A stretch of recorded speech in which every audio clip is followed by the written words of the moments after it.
I want to try and explain what happened, why I've gotten to the point of needing a third liver transplant.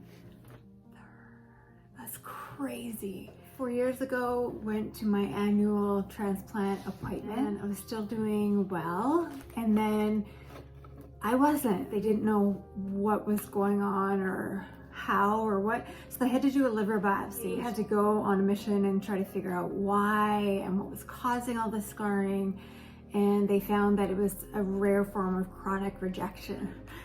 And I'm like, what? I'll talk about how that made me feel later. Go back to that.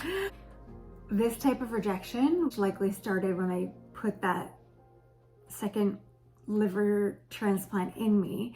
I had a bit of a bout of rejection, acute rejection. They dealt with it, so they thought, and they believe it's been happening since that point. So I've kind of been in chronic rejection the whole time.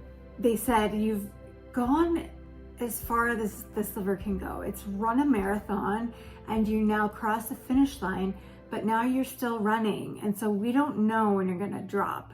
It's going to kind of go all of a sudden once it hits that threshold. That threshold of waiting to get sick enough to get on the transplant list has been kind of the situation. The criteria of what's required to hit all the boxes when you're getting referred for a liver transplant, they said you're probably going to get down at 10%, and when you're at that 10%, it'll be quite quick after, but that's when we'll be able to transplant you, list you.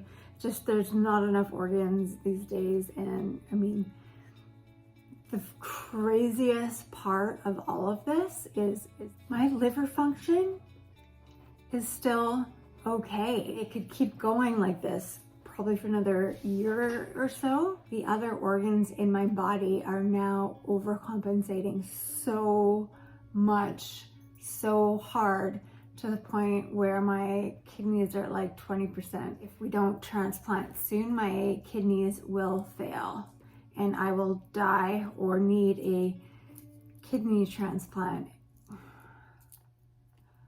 It's been very difficult. It's kind of like one of those trips where you're like, are we there yet? Are we there yet? So just staying as healthy as I can for as long as I can, and waiting to get sick enough.